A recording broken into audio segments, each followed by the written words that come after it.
अजीज तलबा, उम्मीद है आप सब खैरियत से होंगे। आज का हमारा जो मौजूद था वो था शायरों के लतीफ़े, जिसके मुसन्निफ़ का तारुफ हम पहले से पढ़ चुके हैं, मौलाना मोहम्मद हुसैन आज़ाद, जिन्होंने लिखा है शायरों के लतीफ़े। अब आपको पता है कि लतीफ़े जो कि हंसी मजाक है, आम जिंदगी में हर इंसान जो है वो लतीफ़ों का इस्तेमाल करता है। लतीफ़े हम दूसरों को हंसाने के लिए भी बोलते हैं। इसी तरह से जो शायर है वो भी रोज़मर्रा ज़िंदगी में शेरों के ज़रिए से, यानी कि जो अशार बोलते हैं, तो उसमें वो बहुत ज़्यादा मज़ाहिया बात कर देते हैं, जिससे सामने वाला जो है वो हंसता है।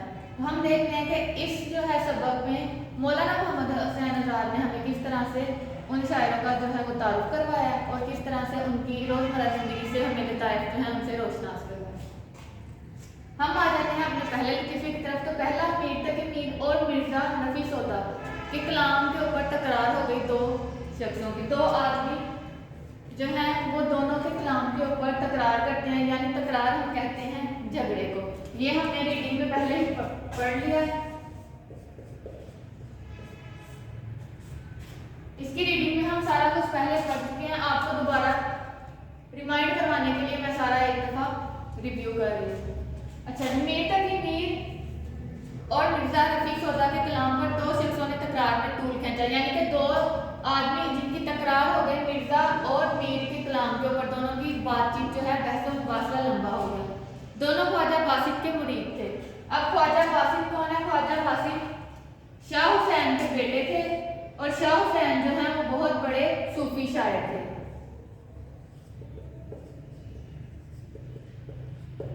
पंजाबी के भी वो बहुत बड़े शायर थे और उर्दू में भी उनका अहम नाम है। अब ख्वाजा बासित के जो मुरीद हैं वो इनके पास आए, वही दो आदमी जो इन दोनों के कलाम के ऊपर तकरार कर रहे हैं, बहस कर रहे हैं। इनके पास गए और इनसे मशवरा किया, उनसे पूछा कि इन दोनों में से कौन सा ज्यादा जो है शायर अहम है। तो उन्होंने क्या बताया कि मीर का कलाम आ है और मिर्जा का कलाम वाह है। मीर का कलाम आ क्योंकि उनकी अपनी हालात जिंदगी इस तरह से गुजरी, उनके सतीले भाइयों का उनके साथ जो सलूक था कुछ उस वजह से, और उनकी जिंदगी के गमगीन जो असरात हैं उनके ऊपर, क्योंकि उनका ताल्लुक जो है वो दिबस्तान दिल्ली से है। दिबस्तान दिल्ली इनका जितना भी दीवान, यानी कि जो भी शायर यहाँ से ताल्लुक रखते हैं, उनका दुख और गम पर मबनी उनकी शायरी हुआ करती है। क्योंकि मीर तकी मीर जो है उनकी हालात जिंदगी को अगर देखा जाए तो मालूम होता है कि किस तरह से उन्होंने गमगीन जिंदगी गुजारी, सतीले भाइयों का उनके साथ सलूक, उनकी जवान बेटी की मौत, ये सारी जो चीज़ है इनके ऊपर इतना असर हुआ कि उनकी शायरी में नुमाया नजर आते हैं इनके दुख। आगे मिर्जा का कलाम उन्होंने कहा वाह, क्योंकि उनका ताल्लुक जो है वो दिबस्तान लखनऊ से था।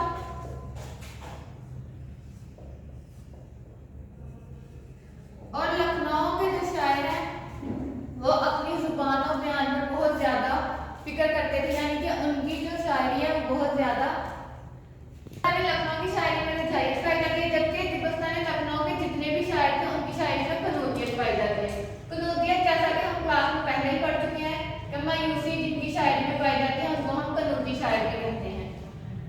ये हमारा था दूसरा पहला लतीफा। अब हम आते हैं दूसरे की तरफ, जिसमें आ जाता है मिर्जा रफीक सौदा की बात करते हैं।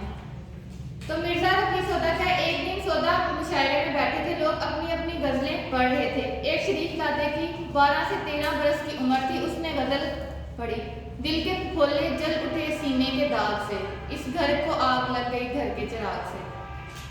यानी कि घर के चिराग से, घर के बेटे से ही घर को क्या हो गई, चिराग आग लग गई, यानी कि वो बर्बाद हो गया। जब उसने ये शेर पढ़ा तो मिर्जा रफीक सौदा को बहुत ज्यादा पसंद आया, बार बार उस लड़के से कहा कि यही शेर पढ़ो। जब उसने बार बार पढ़ा तो मिर्जा रफीक सौदा ने उसे कहा कि ये लड़का जवान होता नजर नहीं आता, और कुछ ही दिन बाद क्या हुआ, वो लड़का जो है वो जलकर मर गया।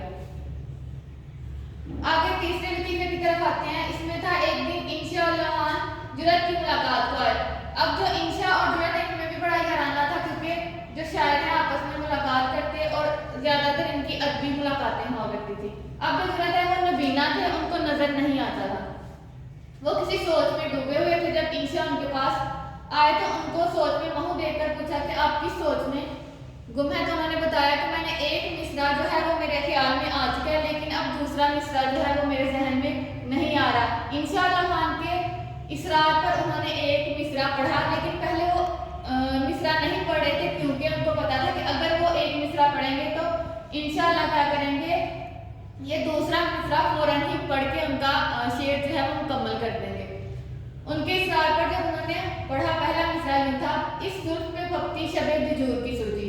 शबे दुजूर कहते हैं अंधेरी रात को। तो सैयद ईसा ने फौरन ही दूसरा जो है मिसरा वो पढ़ दिया, अंधे को अंधेरे में बहुत दूर की सूझी। क्योंकि जुलत अंधे थे, इस वजह से उन्होंने ये मिसरा जो है उसी लिहाज से उनके ऊपर भक्ति यानी कि एक लतीफे के तौर पर पेश किया। इसी तरह से आगे आ जाता है चौथा लतीफा। इसमें एक मुशायरे में शेख इमाम बख्श नासिर ऐसे वक्त पर पहुंचे, यानी कि जब जलसा मुशायरा खत्म हो गया तब ये आखिर में पहुंचे, और जब लोगों ने इनसे पूछा कि आप देर से आए तो इन्होंने भी एक जो है वो शेर पढ़ दिया। जो खास है वो शरीकी ग्रोह आम नहीं, यानी कि जो खास होते हैं वो सारे ग्रोह में शरीक नहीं होते। शुमारे दाना यानी कि गिने नहीं जाते, शुमारे दाना तस्बीह के दानों में मैं अमाम नहीं कहता है। जो छोटे दाने होते हैं तस्बीह के वो गिने जाते हैं, जो बड़ा दाना होता है वो उसमें शुमार नहीं किया जाता। इसीलिए ये उन्होंने अपने नाम को बहुत खास तौर पर दिखाया, यानी कि मैं खास हूँ और मैं आम लोगों के अंदर शुमार नहीं होता। ये मिसरा भी उनका कंप्लीट हो गया, मुकम्मल हो गया, और साथ ही उन्होंने एक लतीफ़े के तौर पर जो है उसको बयान कर दिया। तो हमने ये सारे 4 लतीफ़े हमने पढ़ लिए हैं। आगे हम इसका 5वां और छठा और 7वां लतीफ़ा जो है वो पढ़ेंगे। अब इस सारे सब में हमने एक एक शेर पढ़ा है जो कि लतीफ़े में मबनी है, जो कि मज़ाहिया है, और एक उसमें ऐसा आंसर पाया जाता है कि जो कि हंसने पर मजबूर करता है, जो कि शायरों के लतीफ़े में हमने पढ़ा, और ये मौलाना मोहम्मद हुसैन आज़ाद ने हमें पेश किया।